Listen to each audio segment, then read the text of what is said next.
오늘은 선을 허무시는 예수님 시리즈 20번째 시간으로 1만 달란트와 100데나리온 사이라는 제목으로 말씀 전합니다. 오늘도 전하는 말씀 가운데 우리에게 들려주시는 주님의 음성과 깨달음, 그리고 변화되어진 삶에 대한 강력한 영적 도전이 오늘 전하는 말씀 가운데 있기를 바랍니다. 우리는 지난 두 번의 설교를 통하여 원한의 선에 대해 살펴보았습니다. 첫 번째 설교에서는 요셉이 자신에게 악행을 저질렀던 형들에게 고백하였습니다. 내가 하나님을 대신하리이까. 원한의 선을 허문다라는 것은 상처를 덮거나 악한 일을 없었던 일로 만드는 것이 아닙니다. 상처받은 내가 하나님의 자리에 앉아서 최종 심판자가 되려는 것을 멈추는 것, 이것이 바로 성경이 우리에게 가르쳐주고 있는 원한의 선을 허무는 첫 걸음이 되어진다는 것입니다. 두 번째 설교에서는 베드로가 예수님께 물었습니다. 7번까지 용서하면 됩니까? 그러나 예수님은 7번을 70번까지라도 용서하라고 말씀하셨습니다. 근데 이 예수님의 말씀은 490번까지 용서하면 된다라는 말씀이 아니라 상처를 숫자로 바꾸고 그 숫자를 심판한 권리로 바꾸는 원한의 계산기를 내려놓으라, 부수라는 말씀입니다. 그러니까 상처 세지 말고, 물론 상처가 아무것도 아닌 것은 아니고 그것이 우리를 꽤 아프고 고통스럽게 하는 것이지만 그 상처를 세는 인생이 아니라 그 상처를 하나님 앞에 맡기라라는 것입니다. 우리는 지난 말씀을 통하여서 심판자의 자리에서 내려와야 한다라는 것이 옳다는 것을 압니다. 그리고 원한의 계산기를 주님 앞에 내려놓아야 한다는 것도 압니다. 하지만 문제는 그것이 마음처럼 되지 않는다라는 거예요. 말씀을 들을 때는 그 원한을 내려놓을 수 있을 것만 같지만 그 사람의 얼굴이나 그날의 일이 떠오르면 마음이 다시 굳어지는 것을 경험하게 되어집니다. 왜 그렇습니까? 우리는 받은 상처는 너무 정확하고 빠짐없이 기억하지만 받은 은혜는 너무나 쉽게 잊어버리고 망각해버리는 우리의 뒤틀린 기억 때문이라는 거예요. 상처를 기억한다라는 것 자체가 문제가 되어지는 것은 아닙니다. 그걸 어떻게 잊을 수 있겠어요? 근데 문제는 상처의 기억이 우리 인생의 다른 모든 기억을 압도하고서 내가 받은 은혜마저도 다 밀어내 버리는 것이 문제다라는 거예요. 원한은요, 아픈 기억이 존재하는 상태가 아니라 그 기억이, 그 상처가 내 삶과 사람을 해석하는 유일한 기준이 되어진 상태를 말한다라는 거예요. 오늘 예수님께서 들려주시는 1만 달란트와 100데나리온의 비유는 바로 우리의 이 뒤틀린 기억의 질서를 너무나 잘 드러내 보여주는 말씀입니다. 다른 사람이 내게 빚진 100데나리온은 시간이 갈수록 더욱더 선명해지지만 내가 주님으로부터 탕감받은 1만 달란트의 은혜는 갈수록 희미해진다라는 사실입니다. 그래서 오늘 말씀은 우리에게 묻는 거예요. 당신은 지금 어떤 기억 위에 서 있습니까? 당신은 지금 100 데나리온의 상처 위에 서 있습니까? 아니면 1만 달란트의 은혜 위에 서 있습니까? 오늘 예수님의 비유는 이렇게 시작하고 있죠. 마태복음 18장 24절입니다. 결산할 때 예수님이 주인, 임금이 자기의 종들에게 돈을 나눠줬나, 돈을 부어줬나 봐요. 그리고 그것을 다 결산할 때가 되어졌어요. 근데 그 중에 한 종이 있었는데 그 종이 어떤 사람이었냐면 1만 달란트를 빚진 자였어요. 그 빚진 종을 주님 앞에 데려왔어요. 한 달란트는 6천 데나리온이에요. 약 6천 데나리온. 그리고 한 데나리온은 당시 노동자들의 하루 품삯이란 말이에요. 그리고 1만 달란트는 6천만 데나리온입니다. 이거를 달러로 계산하니까 180억 달러이고 한국 돈으로 따지니까 18조더라고요. 한 사람이 단 하루도 쉬지 않고, 여기서는 하루도 쉬지 않는 거예요. 당시 노예들은 쉬는 날이 없었으니까 하루도 쉬지 않고 6천만 일을 일해야만 갚을 수 있는 돈이 1만 달란트란 말이에요. 현실에서는 존재하기 어려운 액수입니다. 이것은 예수님께서 의도적으로 사실은 과장하신 액수예요. 그렇다면 예수님은 왜 이렇게 엄청난 액수를 과장하여 말씀하신 것일까요? 이것은 단지 우리의 죄가 얼마나 큰지를 고발하기 위하여, 드러내기 위하여 하신 말씀이 아니에요. 예수님의 말씀은 하나님 앞에서 인간은 자기의 힘과 공로로는 결코 그 모든 것들을 갚을 수 없는, 결산할 수 없는 존재라는 것을 가르쳐주기 위함이다라는 거예요. 그래서 1만 달란트라는 그 예수님이 비유하신 그 금액은 도저히 종의 신분으로는 갚을 수 없는 액수를 말씀해 주신 것이 바로 1만 달란트에 담겨져 있는 메타포란 말이에요. 우리는 자기 자신을 제법 괜찮은 사람이라고 생각합니다. 남에게 큰 피해를 주지 않았고 나름대로 성실하게 살았으며 교회도 다니고 헌금도 하고 봉사도 했으니 내가 뭐 다른 사람보다 크게 나쁘지 않다라고 생각합니다. 그러나 예수님은 오늘 비유를 통하여서 하나님 앞에서는 다른 사람보다 조금 더 낫다라는 비교가 아무런 해결책이 되어지지 않는다라는 거예요. 중요한 것은 빚의 상대적인 크기가 아니라 우리 모두에게는 우리가 진 빚을 갚을 능력이 없다라는 거예요. 자식이 부모에게 진 빚을 갚을 수가 있어요? 없죠. 자식도 부모에게, 육신의 부모에게 진 빚을 갚을 수 없는 게 인간 세상의 질서인 것과 마찬가지로 모든 인간은 하나님에게 받은 그 은혜를 갚을 수 없다라는 것을 예수님은 1만 달란트라는 메타포를 통해서 말씀하신 거란 말이에요. 그런데 1만 달란트 빚진 종이 임금 앞에 엎드렸습니다. 그리고 이렇게 구합니다. 마태복음 18장 26절이죠. 그 종이 엎드려 절하며 이르되 내게 참으소서, 조금만 참아주세요, 다 갚으리다 하거늘. 종의 간청은 진심이었을 것입니다.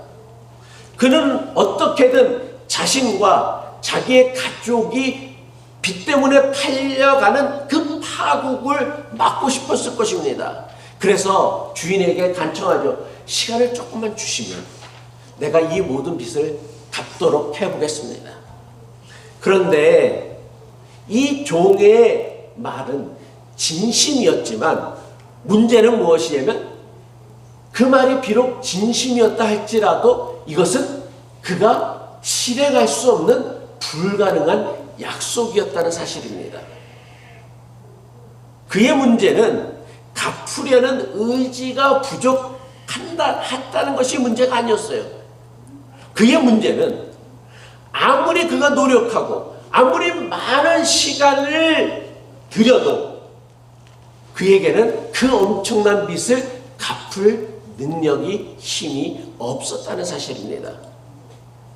그는 자기 힘으로는 자신은 물론이고 자기 가족도 구할 수 없는 사람이다라는 것을 보여주는 메타포가 바로 1만 달란트란 말이에요. 종의 가축을 들은 임금이 어떻게 합니까? 마태복음 18장 27절이죠.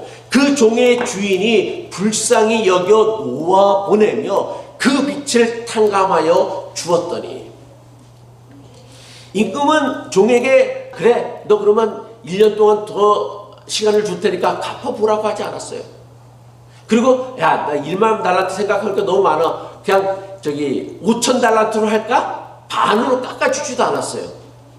왜? 반으로 깎아줘도, 그에게 1년이나 시간을 더 줘도 종이 일을 해서 단 1달란트도 갚는 것은 거의 불가능하다는 것을 주인은 너무나 잘 알기 때문이에요.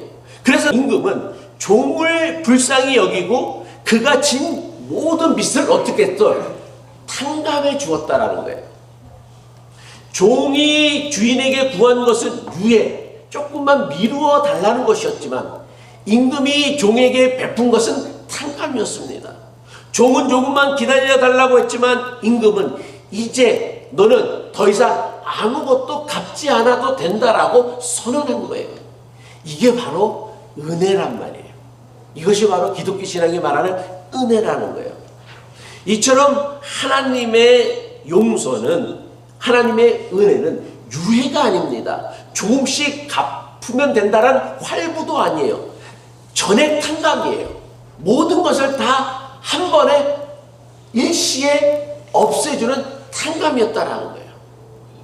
이것은 오늘 우리도 마찬가지입니다. 우리가 용서받고 구원받은 하나님의 자녀가 되어진 것은 다른 사람보다 더 착하거나 더 도덕적이거나 윤리적이었기 때문이 아닙니다. 하나님께서는 예수 그리스도 안에서 우리의 죄를 용서하시고 하나님과의 깨진 관계를 회복하시며 하나님의 전적인 은혜로 우리로 하여금 우리가 새로운 존재로 살아갈 미래를 열어주셨다라는 것, 이것이 바로 기독교 신앙이 우리에게 약속하신 복음이고 베풀어 주신 은혜다라는 거예요. 따라서 예수님이 비유에서 1만 달란트는 인간의 절망을 보여주는 숫자인 동시에 그 절망보다, 인간이 가지고 있는 그 절망보다 더 큰 하나님의 자비와 긍휼을 상징하는 메타포라는 거예요. 그는 더 이상 빛에 붙잡힌 사람이 아니었습니다. 임금의 긍휼로 자유를 얻었고 이제 탕감받은 사람답게 자유로운 삶, 새로운 삶을 살아가도록 부름을 받았다라는 거예요. 이것이 그가 평생 잊지 않고 기억해야 할 가장 중대한 사건이었단 말이에요. 그래서 이 종은 나는 1만 달란트를 탕감받은 사람입니다 라는 기억을, 그 사실을 그의 말이 되고 그의 손이 되고 그의 모든 관계가 되도록 해야 하는 은혜를 받은 사람이었단 말이에요. 그가 받은 은혜는 개인적인 안도감으로 끝나는 것이 아니라 다른 사람을 대하는 새로운 삶의 방식이 되어야 했습니다. 은혜를 기억한다라는 것은 과거에 탕감받은 사실을 머리로만 떠올리는 것이 아닙니다. 그 은혜가 오늘 나의 말이 되게 하고 손이 되게 하고 관계를 움직이게 하는 하나님의 방식이 되어져야 한다라는 거예요. 그런데 원하는 우리를 잘못된 자리, 심판자의 자리에 앉히고 하나님을 대신하여 자기 스스로 하나님의 자리를 대신하게 만들고 잘못된 계산을 하게 만들며 마침내 잘못된 기억을 붙잡고 살아가게 만든다라는 거예요. 하지만 신앙은 무엇이냐면 은혜의 기억 위에다가 우리의 인생을 다시 세우는 거란 말이에요. 예수를 믿기 전에는 우리의 모든 인생의 기억들은 원한의 기억 위에 내 인생을 세워갔다고 한다면 신앙이란 은혜의 기억 위에 우리의 인생을 다시 세우는 거란 말이에요. 그래서 예배는 하나님께서 나를 어떻게 살리셨는지를 기억하는 자리입니다. 말씀은 망각에 빠진 우리의 영혼을 깨우는 하나님의 음성이 되어야 합니다. 성찬은 예수 그리스도의 은혜를 몸으로 기억하는 식탁이 되어야 합니다. 찬송과 기도는 내가 내 힘으로 여기까지 온 것이 아닌 하나님의 은혜임을 고백하는 고백이 되어져야 한다는 거예요.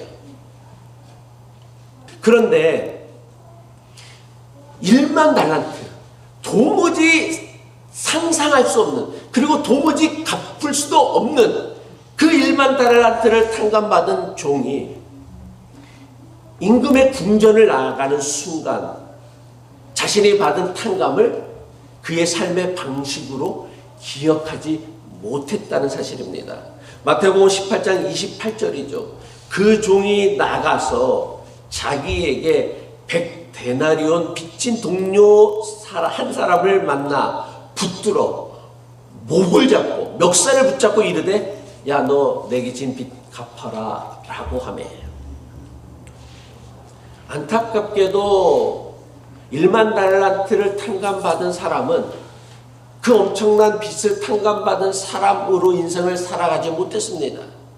자기에게 100데나리온 빚진 동료를 만나는 순간 임금에게 받은 은혜는 보이지 아니하고 자기의 동료가 자기에게 갚아야 할 빚만 보였다라는 거예요.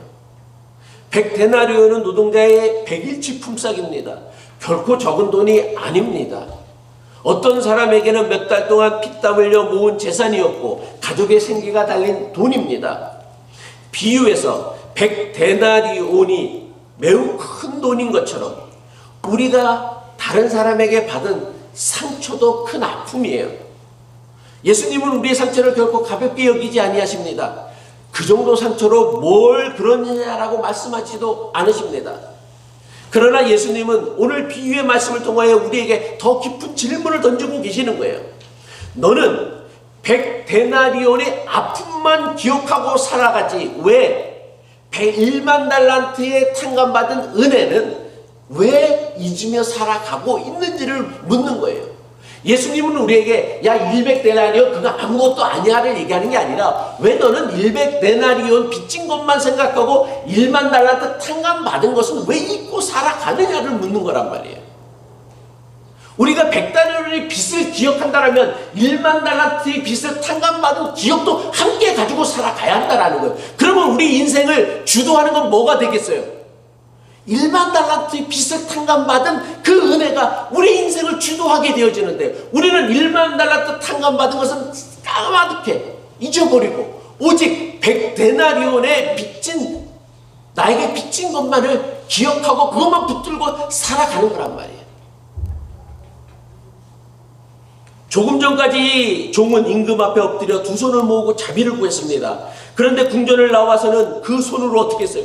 동료의 멱살을 붙잡았습니다. 은혜를 구하던 손이 뭐가 되어졌어요? 폭력의 손이 되어지고 만 거예요. 그는 엄청난 빚을 탕감받았지만 탕감받은 사람으로 살지 않았습니다. 임금 앞에서는 긍휼을 구했지만 동료 앞에서는 자비 없는 채권자가 되어진 거예요. 은혜의 문을 통과했지만 그 은혜가 그의 말과 손과 관계까지는 들어오지 못했다라는 사실이에요.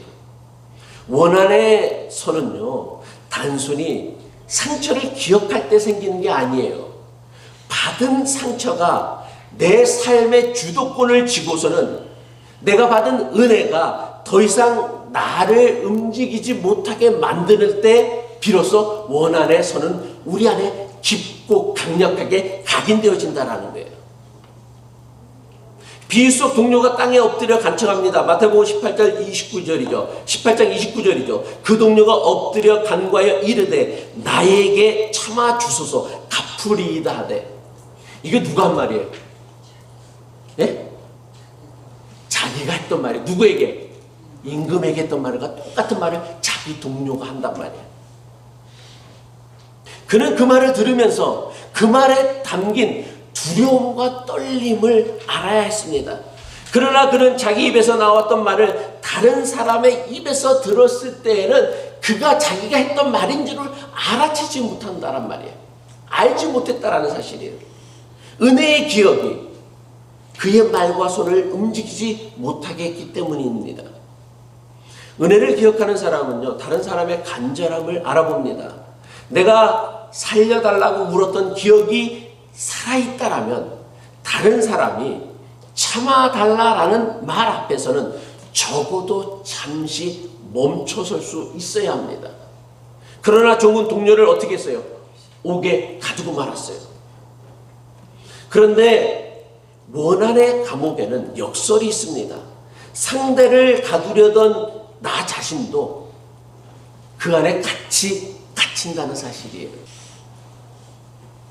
제가 지난주에도 말씀을 드렸지만 그 사람은 한 번 나에게 상처를 주었지만 원한은요, 그 사람이 준 한 번의 상처를 내 마음속에서 100번이고 1000번이고 반복하여 들려준다라는 사실이에요. 그 사건은 한 번 일어났지만 원한은 그 장면을 끊임없이 반복하고 재생하여서 우리에게 다시금 그 기억에 사로잡혀 살아가게 만든다라는 거예요. 예수님께서 우리에게 원한의 선을 넘으라고 하시는 것은요, 나에게 상처를 준 그 가해자를 편하게 해주거나 그 일이 없었던 일로 만들기 위해서가 아닙니다. 원한의 감옥에 갇힌 우리의 영혼을 자유롭게 하시기 위하여 예수님은 우리로 하여금 그 원한의 선을 뛰어넘으라고 하시는 거예요. 우리를 위해서, 상처받은 우리를 위해서라는 거예요. 이 모든 소식을 들은 임금이 1만 달란트 탕감받은 종을 다시 불러서 말합니다. 마태복음 18장 33절이죠. 내가 너를 불쌍히 여김과 같이 너도 내 동료를 불쌍히 여김이 마땅하지 아니하냐. 임금의 질문은요, 단순히 너는 왜 용서하지 않았어? 라는 게 아니었어요. 너는 왜 내가 너를 불쌍히 여긴 일을 내 삶의 방식으로 살아가지 않느냐를 물으신 거예요.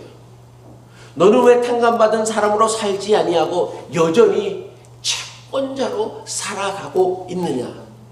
너는 은혜를 받은 자로 살아가지 아니하고 왜 심판자로 살아가느냐를 묻는 거란 말이에요. 예수님 비유의 마지막은 대단히 무겁습니다. 임금은 자비를 거부한 종을 옥졸들에게 넘깁니다. 그래서 그 종도 어떻게 됐어요? 결국은 감옥에 가고 말았어요. 그리고 예수님은 마음으로부터 형제를 용서하지 않으면 하늘 아버지께서도 이같이 하실 것이라며 우리에게 엄중히 경고하고 있습니다. 마태복음 18장 35절이죠. 너희가 각각 마음으로부터 형제를 용서하지 아니하면 나의 하늘 아버지께서도 너희에게 이와 같이 하시리라. 마음으로부터 용서한다라는 것은 내가 받은 상처의 감정, 억울한 감정이 즉시 사라지고 없어져 버려야 한다는 뜻이 아니에요. 예수님의 이 말씀의 의미는 마음 깊이 세워둔 심판대에서 내려와서 상대방을 영원히 내 판결 속에 가두려고 하는 그 권리를 하나님 앞에 맡기라는 거예요. 내가 하나님이 아니라, 내가 선과 악을 판단하는 주체가 아니라, 그래 너에게는 비록 그것이 상처가 되어줄 수 있었지만 그래 그 상처를 내가 안타깝게 여기고 불쌍히 여기고 긍휼히 여겨서 너를 치유하고 회복해 주겠지만은 그렇다고 해서 네가 받은 상처가 누군가를 함부로 심판해야 하는 당연한 권리는 될 수가 없다라는 거예요. 이게 바로 너희가 각각 마음으로부터 형제를 용서하지 않으면 나의 하늘 아버지께서도 너희에게 이와 같이 하리라. 제가 늘 얘기하지만 우리 인생은요, 우리 스스로 자기의 심판의 기준을 만들어 가는 거라는 거예요. 하나님께서 사람마다 형편과 처지가 다 다른데 우리가 마지막 하나님 앞에 섰을 때 하나님이 무슨 기준으로 우리를 심판하시겠어요? 무슨 기준으로 심판하시냔 말이에요. 그 기준은 뭐냐면 내가 다른 사람에게 세웠던 기준이 바로 하나님이 나를 심판하는 기준이란 말이야. 이것보다 더 합당하고 공평한 게 어디 있겠어요? 내가 판단했던 것, 내가 평가했던 것, 내가 세웠던 기준, 내가 남을 판단했던 그 기준들이 결국은 뭐야? 다 그것들이 모여서 내가 하나님 앞에 섰을 때 나 스스로를 판단하는 기준이 되어진다는 거예요. 이것은 내가 다른 사람을 용서해야만 하나님의 용서를 받을 수 있다라는 뜻도 아닙니다. 모든 우리의 은혜는 우리의 행위로 얻어지는 대가가 아닙니다. 그러나 참으로 받아들인 주님의 은혜는 반드시 그 사람의 삶에 흔적을 남긴다라는 거예요. 하나님의 은혜는 값없이 우리에게 주어지지만 우리를 이전과 똑같은 사람으로 내버려 두지는 않는다라는 거예요. 예수님이 십자가를 지시고 3일 만에 부활하셨지만 예수님의 몸에는 뭐가 있었어요? 못자국이 있었고 창자국이 있었다란 말이에요. 은혜에는 흔적이 남는다란 말이에요. 사랑에는 흔적이 남는다란 말이에요. 예수님의 비유는 단지 용서의 윤리를 가르치는 말씀이 아니에요. 탕감받은 사람이 어떤 기억을 가지고 붙들고 살아야 하는지를 묻는 말씀이란 말이에요. 하나님의 나라의 사람은 상처가 없는 사람이 아니라 받은 은혜가 상처보다 더 깊이 그 마음에 뿌리를 내린 사람이 바로 구원받은 사람, 하나님의 은혜를 누리는 사람이란 말이에요. 따라서 오늘 우리에게 가장 필요한 것은요, 용서해야 한다라는 강한 의지나 결단이 아니에요. 우리의 강한 의지나 결단으로 누구를 용서하는 건 택도 없어요. 우리에게 정말 필요한 것은 기억이요. 은혜에 대한 기억이란 말이에요. 나는 오늘 어떤 기억 위에서 하루를 시작하고 있습니까? 누군가 내게 준 상처로 움직이고 있습니까? 아니면 하나님께서 베푸신 은혜로 살아가고 있습니까? 이민교회는요, 가족처럼 가깝기에 더 깊이 아프기도 합니다. 그리고 우리 교회는 더 작기 때문에 그 말 한마디가 정말 일파만파 모든 사람들의 마음을 찢어놓습니다. 누가 나를 무시했는지, 누가 내 헌신을 알아주지 않는지, 누가 우리 가족에게 상처를 주었는지를 너무나 오래 기억해요. 그런데 교회가 서로의 100데나리온만 붙들고 살아가면 교회는 뭐가 되어지는 거예요? 여기는요, 빚 독촉하는 사무실이 되어지고 마는 거예요. 누가 누구에게 얼마를 빚졌는지를 끝없이 계산하는 원한의 공동체가 되어지고 만다라는 거예요. 교회는요, 1만 달란트를 탕감받은 사람들이 함께 앉는 은혜의 식탁이 되어져야 합니다. 그리고 그 식탁에서는 그 누구도 자랑할 수가 없어요. 모두가 빚진 사람이었고 모두가 하나님의 긍휼로 살아난 사람이기 때문이라는 것이죠. 하지만 상처 입은 사람에게 성급한 용서를 강요해서도 안 됩니다. 그렇다고 원한이 그 영혼을 갉아먹도록 그냥 마냥 방치해 두어서도 안 된다라는 거예요. 상처 입은 사람의 곁을 지키며 함께 하나님 앞에 서고 함께 은혜의 기억을 되찾도록 도와주는 것, 이게 바로 교회 공동체란 말이에요. 그리고 이것이 바로 예배란 말이에요. 그리고 우리의 기도란 말이에요. 우리의 찬송이란 말이에요. 말씀을 마칩니다. 오늘 우리는 예수님의 비유를 통하여 1만 달란트와 100데나리온 사이에 서 있는 한 사람을 보았습니다. 그는 임금 앞에서 탕감받은 사람이었지만 동료 앞에서는 채권자가 되어졌어요. 엄청난 은혜를 받은 사람이었지만 그는 자기가 받은 은혜의 기억으로 인생을 살지 않았어요. 우리말에 은혜는 물에 새기고 원한은 돌에 새긴다라는 속담이 있습니다. 바로 우리 안에 뒤틀린 기억의 질서를 꼬집는 말이죠. 1만 달란트의 은혜는 흐르는 물처럼 쉽게 잊으면서도 100데나리온의 상처는요, 마음의 골반에 새겨서 오래도록 붙드는 것이 우리 기억의 뒤틀린 질서란 말이에요. 그런데 이렇게 살아가면 우리 인생은 어때요? 늘 다른 사람의 빚 그리고 자기의 상처만 붙들고 자기 영혼을 스스로 원한의 감옥에 가두는 인생을 살아갈 수밖에 없는 거예요. 그러니 그 인생에 뭔 기쁨이 있겠어요? 마음에 남겨져 있는 것이라고는 오로지 뭐밖에 없는데, 상처밖에 없는데, 원한밖에 없는데 뭐 인생이 행복할 수가 있겠어요? 그래서 예수님은 우리를 다시 십자가 앞으로 부르십니다. 예수님께서 가르쳐 주신 하나님 나라의 질서는요, 세상의 질서, 사람의 질서를 정반대로 뒤집으십니다. 상처는 하나님 앞에 정직하게 내어놓고 그 상처가 원한이 되어져서 우리의 영혼을 붙들지 않도록 은혜의 강물에 맡기라고 하십니다.